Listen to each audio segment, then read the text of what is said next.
When Jason humiliated me in front of his friends, dumped me at an expensive restaurant, and left me with a $500 bill, he thought he had one. He thought I would cry, beg, or quietly disappear from his life, too embarrassed to fight back. But he had no idea who he was dealing with. I sat there, smiling, sipping my wine, and waiting, because karma was already on its way. And by the time it hit, it was going to wreck him in ways he never saw coming. Jason and I had been together for 2 years. 2 full years of inside jokes, lazy Sundays on the couch, meeting each other's families, and the kind of relationship that seemed solid from the outside. Were there red flags? Absolutely. But love makes you blind, or maybe just really good at making excuses for the people you care about. Looking back, I should have noticed them earlier. The way he would make subtle jabs at my appearance, always phrased like he was helping me. The comments about my outfits, my hair, my weight, always delivered with an innocent shrug. I let them slide because I thought he was just honest. I ignored how he never really let me into his work life, brushing off my interest with, "It's just not professional, babe." Even though he always bragged about his job, I told myself it wasn't a big deal, that some guys just like to keep work and personal life separate. So when he invited me to dinner with his coworkers, it felt like a big moment. Like I was finally getting a peek into the part of his life he had always kept closed off. I spent hours getting ready, watching YouTube tutorials for the perfect makeup look, breaking out the fancy straightener I only used for special occasions. I even bought a new dress, a sleek navy blue number that made me feel like $1,000,000. My budget did not love that decision, but I wanted to look my best. After all, I was stepping into Jason's world tonight. I arrived 2 minutes late. 2 minutes. Blame the impossible downtown parking. When I walked in, Jason was already sitting at the table with 2 of his coworkers, Alex and Marcus. He barely looked up, just glanced at me with an unimpressed expression before muttering, "Oh, you wore that?" It wasn't whispered. It wasn't a joke. His coworkers heard it, and I saw the quick glance they exchanged before they both turned their attention back to their drinks. My stomach twisted, but I forced a smile, laughing it off. "Is there a dress code I missed?" Jason just shrugged and went back to his conversation. I slid into my seat, trying to push away the growing sense of discomfort. The restaurant was expensive, the kind with tiny portions and no prices on the menu, which immediately set off alarm bells in my head. Jason knew I was careful with money, but he had picked this place anyway. I reminded myself that he had invited me, so maybe he was planning to cover the bill. I tried to shake off the tension and focus on the conversation. Except there wasn't one. Not for me anyway. For the next hour, Jason talked about work with his friends, cracking inside jokes and throwing around industry lingo I didn't understand. Every time I tried to contribute, he cut me off or corrected me in that condescending tone he sometimes used. The worst part was that he wasn't just doing it to me, he was doing it for them like he was putting on a show. When I mentioned something about a customer at my job, Jason actually laughed and said, "She doesn't really get how things work in the real business world." His coworkers chuckled along with him. My face burned, but I swallowed my pride, forcing a sip of my drink to keep my hands steady. Then Alex asked how we met, and for a moment I thought, finally, something I can actually talk about. I started telling the story, explaining how my best friend Sophie introduced us. But Jason cut me off mid-sentence. "Yeah, Sophie felt bad for her. It was kind of a favor, really." I felt like the floor had dropped out from under me. That wasn't just twisting the story, that was straight up rewriting history. Sophie had actually warned me about Jason's ego before setting us up. She had said he was a little full of himself, but deep down, he's a good guy. Spoiler alert, he wasn't. I excused myself to the bathroom, gripping my phone with shaking hands. I texted Sophie, "WTF is happening right now?" Before she could respond, I got a notification. Jason had just tagged himself at the restaurant on Instagram. Boys' night out. I stared at my screen. Boys' night out? I was sitting right there at the table with them. Vanessa immediately called, but I sent her to voicemail. I couldn't fall apart in the restaurant. I splashed water on my face, fixed my makeup, and gave myself the world's saddest pep talk before heading back. When I returned, Jason and his friends were laughing about something. The moment I sat down, they stopped. I didn't ask. I didn't want to know. The food arrived, and Jason immediately started making comments about my order. I had picked pasta, one of the cheaper options since I was already nervous about the bill. Jason smirked. Carb loading for a marathon? He chuckled. Bold choice for someone with your body type. It was death by 1,000 paper cuts. Every little comment, every small insult piled on top of each other until I couldn't breathe. I wasn't even eating anymore, just pushing my food around my plate, silently praying for the night to be over. And then the bill came. The waiter placed it in the center of the table. Jason picked it up, glanced at it, and then, without a word, slid it across the table to me. At first, I thought he was just showing me the total. Then he leaned back in his chair and said, "You know what? I don't think this is working." I blinked. "What? Us?" He gestured vaguely. "I've been trying to make this work, but I'm just not attracted to you anymore. I think we should break up." Silence. I sat there, waiting for the punchline. There wasn't one. He stood up, grabbed his jacket, and delivered his final, gut-punching line. "A girl like you should be grateful I even gave you a chance." Then he and his friends walked out, laughing, leaving me alone, with a $500 bill. The waiter approached, face full of pity. I could barely register his words as I pulled out my already maxed-out credit card, my hands numb. Somehow, I made it to my car without completely falling apart. Then I called Sophie. The moment she picked up, I sobbed so hard she couldn't even understand me. She came over in 10 minutes flat, bringing ice cream and a bottle of wine. Between ugly crying and stress eating, I told her everything. I expected her to be furious, to start plotting ways to ruin him, but instead, she just stared at me with this strange look on her face. Then she said the words that changed everything. "Emma, I don't know how to tell you this, but Jason isn't who he says he is." My spoon clattered into the ice cream pint. "What do you mean?" Sophie took a deep breath.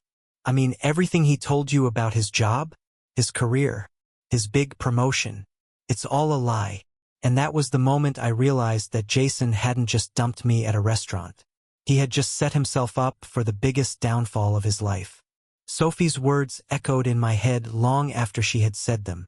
Jason isn't who he says he is. I stared at her, trying to process what that even meant. My heart was still pounding from the absolute humiliation I had just experienced at the restaurant, but now my brain was scrambling to catch up. "What are you talking about?" My voice was barely a whisper. Sophie sighed and reached for her phone, scrolling quickly before turning the screen toward me. "Jason isn't some big-shot executive climbing the corporate ladder. He's an assistant. He runs errands, books meetings, and gets coffee for the actual people in charge." I blinked, then let out a short laugh, thinking it had to be a joke. But Sophie didn't laugh. She pulled up a LinkedIn profile, not Jason's but his boss's. "This is the guy actually leading the marketing team. Jason is literally just in the background." My stomach twisted. For 2 years, Jason had bragged about his fast-track career. He had told me about projects he was supposedly leading, late-night meetings with executives, and upcoming promotions. He made it sound like he was running the company, but he was just an assistant. Sophie continued, "The business trips? Fake. The presentation he claimed to be in charge of? He was just the guy clicking through the slides while his boss spoke." I felt my hands tremble as I gripped my ice cream spoon like it was the only thing keeping me tethered to reality. "How do you even know all this?" Sophie hesitated, then said, "Because I know someone who works with him." And when I told her what happened, she laughed. That was the part that hit the hardest. Someone else had laughed at me, at how gullible I had been, at how easily I had believed every single lie Jason had fed me. I dropped my spoon, ice cream forgotten. "I need to know everything.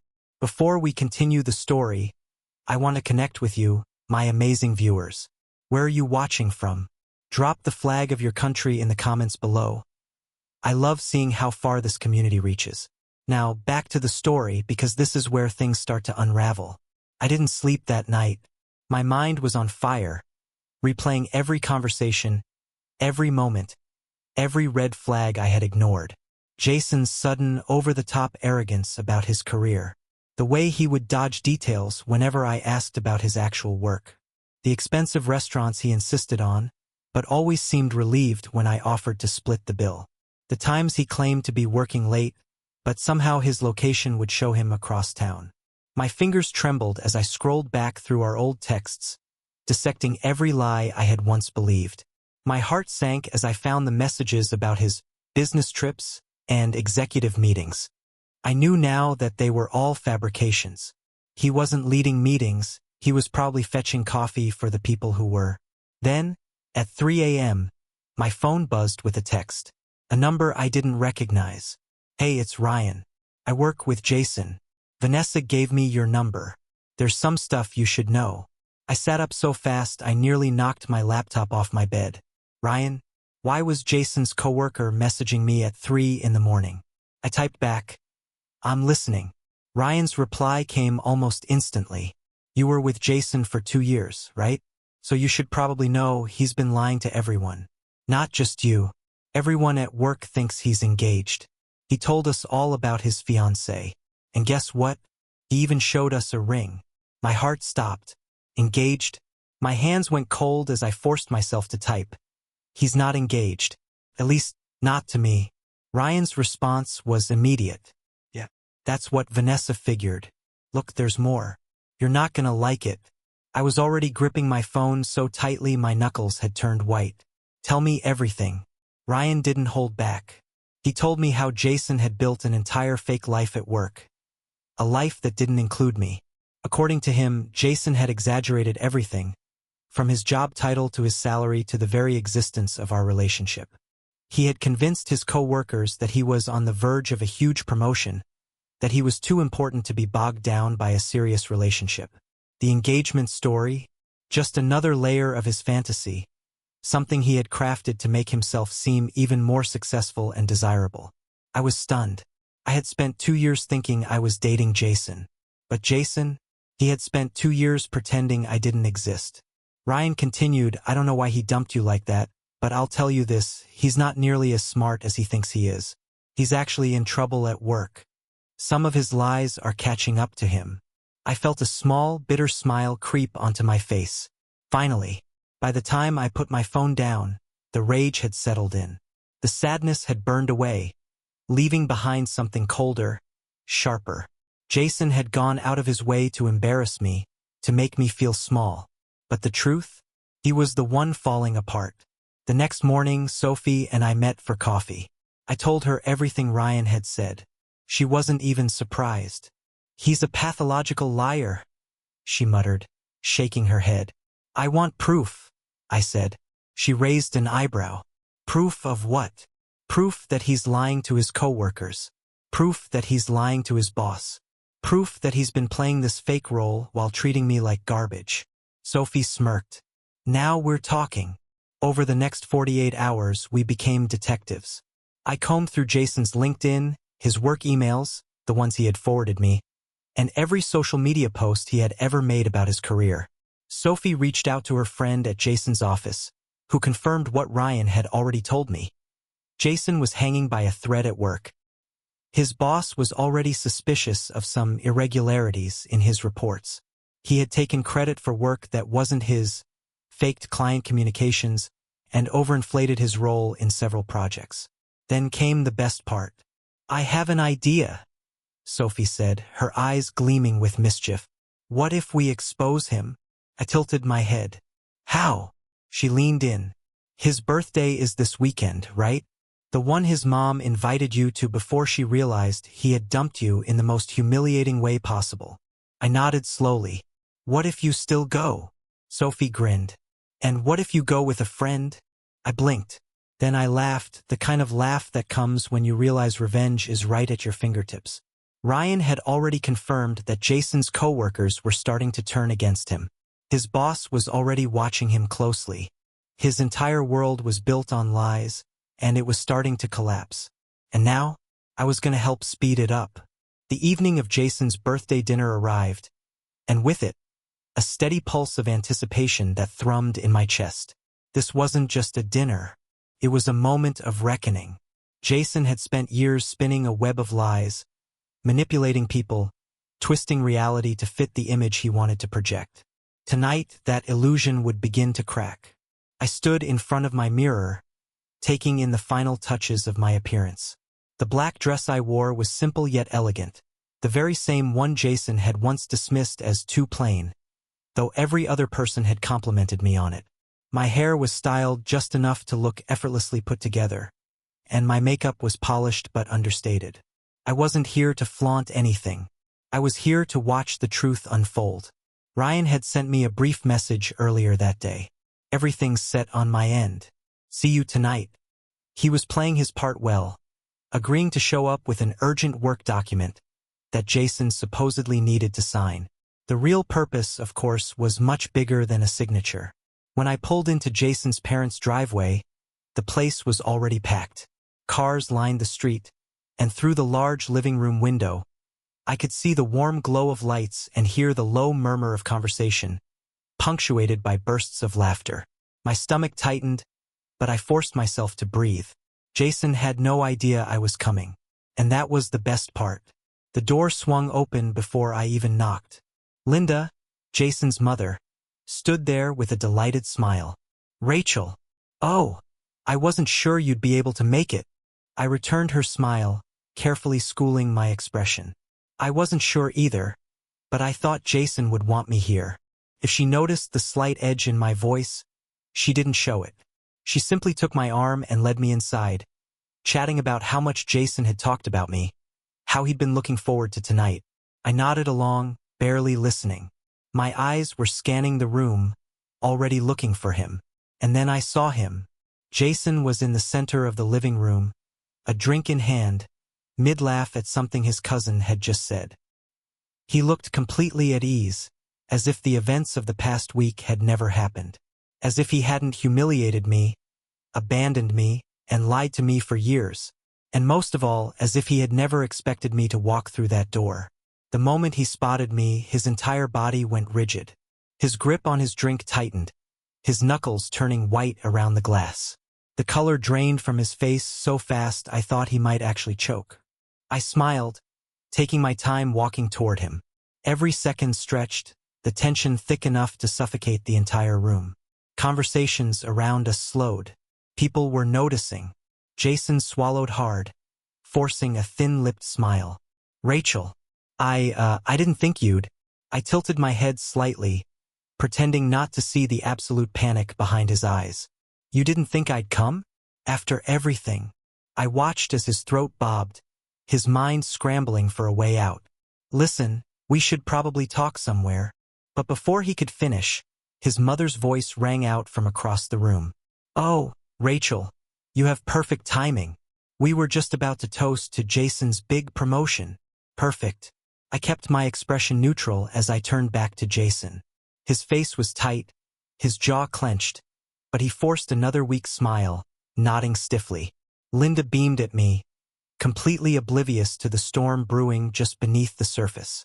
I'm so proud of him. His company really sees his potential, don't they, Rachel? I held Jason's gaze as I answered. Oh, absolutely. They see him very clearly. Jason's fingers twitched.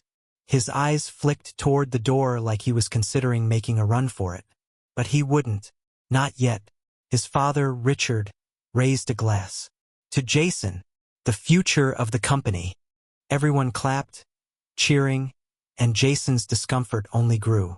He was trapped in the image he had created, the lies he had told now boxing him in. And I wasn't finished yet. Just as the toast ended, the doorbell rang. Jason flinched so hard his drink nearly spilled. Linda, still brimming with joy, called out, I'll get it.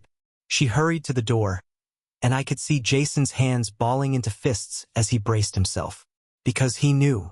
Seconds later, Linda returned, her smile still in place but now tinged with confusion. Jason, honey, someone's here for you. Ryan stepped into the room, holding a slim black folder in his hand. He was dressed sharply, his expression unreadable, but his eyes flickered toward me for the briefest moment before he looked at Jason. Jason's entire body was wired with tension. What the hell are you doing here? Ryan ignored the hostility and stepped forward, his tone calm, almost polite. I didn't want to interrupt, but this is important. I have some documents that need your immediate attention. Jason's nostrils flared. This isn't work hours. Whatever it is, it can wait. Ryan raised a brow. Can it? The room had gone completely silent now. Jason's parents were exchanging confused glances. His sister, Lily, was staring at him with narrowed eyes, picking up on something that his parents hadn't yet. Jason let out a sharp breath and snatched the folder from Ryan's hands. He flipped it open and froze. His eyes darted frantically across the pages. He read and read again, as if willing the words to change. I leaned in, my voice low enough for only him to hear. Is something wrong? His head snapped up, eyes blazing with fury. What did you do? I smiled. I didn't do anything, Jason. You did. His hands shook as he slammed the folder shut. This isn't real. This is some kind of joke. Ryan cut him off smoothly. Actually, it's very real. Your boss asked me to drop it off personally. His voice was measured, but there was a quiet satisfaction underneath. I'd say congratulations, but it looks like your promotion isn't quite what you led everyone to believe. The silence stretched impossibly long. The weight of Jason's lies was pressing in on him now, collapsing around him like a house of cards. His father finally broke the quiet. What is this about? Jason opened his mouth, then closed it. There was no way out. Not this time. Lily took the folder from his hands, flipping through the pages. Her brows furrowed, then shot up as she understood. Jason, what the hell? You've been lying to us this whole time. The room erupted. His mother gasped, covering her mouth. His father's expression darkened with something close to disappointment. The cousins whispered among themselves, exchanging knowing looks. Jason turned on me, his voice a low growl. You think this makes you look good? You're just bitter. You're trying to ruin me because I dumped you. I tilted my head, pretending to consider that. Interesting theory. Then I turned to Ryan. But if that were true, why would your boss be involved? Ryan smirked. Jason had nothing. His mouth opened and closed, but there were no more lies left to spin. No more stories to fabricate. The illusion was gone. His father exhaled slowly. Jason, I think we need to talk. Now. Jason's face twisted in panic, but before he could say another word, his mother's voice rang out, sharp and disappointed. And Rachel, dear, I think you should stay for cake. Jason's humiliation was complete. The room was suffocating in silence. Jason stood there, cornered, his face pale as his father demanded answers. His mother's disappointment hung in the air like a heavy fog, and his sister, Lily, flipped through the pages of his so-called promotion documents with a mixture of disbelief and disgust. The walls Jason had built around himself, the carefully curated lies, the grandiose illusions, everything had just collapsed, leaving nothing behind but the raw, ugly truth. Jason swallowed hard, gripping the back of his chair as if it could keep him steady. This is ridiculous, he finally choked out, his voice strained. It's a misunderstanding. His father's voice was sharp and low. A misunderstanding? Jason, your boss sent these documents. You've been lying to us about everything. Your job, your role, your success. Is anything you've told us real? Jason's jaw clenched. He glanced at me, his glare full of venom, but I didn't flinch. He did this to himself. He made the choices, told the lies, and now the truth had caught up with him. Ryan leaned back in his chair, watching Jason squirm with quiet amusement. You know, Jason, I was actually rooting for you at one point, he mused. I figured maybe you were just exaggerating things a little, but then I saw how deep it went. And after what you did to Rachel? Yeah, I don't feel bad for you. Jason snapped. You don't know anything about me. His voice cracked, his composure finally shattering. I've had to work twice as hard as everyone else. I had to prove myself. Do you have any idea how much pressure I was under? You all sit there and judge me like I'm some kind of villain, but I just... His mother interrupted, her voice heartbreakingly soft. Jason, we never asked you to lie to us. That was it. The breaking point. Jason's bravado crumbled, and for a split second, something almost like regret flashed across his face. Almost. But then, as if a switch flipped, his expression hardened. His pride, his inability to take responsibility, his need to be admired, they all took over. He straightened, his eyes dark with fury. You're all acting like I'm the bad guy here. You think Rachel is some innocent victim? She showed up tonight to humiliate me. She planned this. She wanted revenge. I exhaled slowly. No, Jason. I came here to finally stop pretending. You built your entire world on lies, and you expected me to just go along with it. But I won't. Not anymore. The weight of my words settled over the table. His mother turned away, her shoulders shaking slightly. His father ran a hand over his face, looking exhausted, like a man realizing his son was a stranger. Lily crossed her arms, staring at Jason like she was seeing him for the first time. Jason let out a humorless laugh. You all want me to be the villain? Fine. He grabbed his jacket, shoving past his father. I don't need this. Any of it. His mother called after him, but he didn't stop. He stormed out, slamming the door so hard that the chandelier rattled. The silence that followed was suffocating. Linda slowly turned back to me, her eyes glassy. Rachel, I don't even know what to say. I shook my head gently. You don't have to say anything. I know this wasn't easy for you. Ryan exhaled, running a hand through his hair. Well, that was a disaster. Richard, Jason's father, let out a weary chuckle, though it was laced with sadness. You have no idea. And just like that, something strange happened. The tension began to ease. The conversation shifted, and while Jason's absence still loomed over the dinner, the atmosphere became lighter. His mother eventually brought out the birthday cake. We sat there, eating cake without the birthday boy, an irony that wasn't lost on anyone. After dinner, as I stood up to leave, Lily caught my arm. You deserved better than him, she said simply. I smiled. Yeah, I know. As I drove home that night, the weight on my chest felt lighter than it had in weeks. Jason was out of my life, his lies exposed, his arrogance shattered. And though the scars from this relationship would take time to fade, I knew this was the beginning of something better. The next few weeks were full of whispers and fallout. Jason was fired after failing to show up for work, his temper tantrum and poor decision-making finally catching up with him. Rumors swirled that he was crashing at a relative's house out of state, but I didn't care enough to check. His presence in my life was over, and that was all that mattered. I spent time rebuilding myself, surrounding myself with people who truly cared about me. Vanessa and I grew closer than ever. Ryan, surprisingly, became a real friend, someone who understood the chaos I had endured. And as for Jason, he faded into the background. Cautionary tale. A reminder of what happens when you let ego and lies consume you. Looking back, I don't regret anything. Not the pain, not the betrayal, not even the humiliation at the restaurant. Because in the end, I learned something valuable. I learned my worth. And if there's anything I want you to take away from this story, it's that. You don't have to stay where you're not valued. You don't have to accept less than you deserve. Walk away. Expose the truth. Reclaim your power. Now, I want to hear from you. What do you think about Jason's downfall?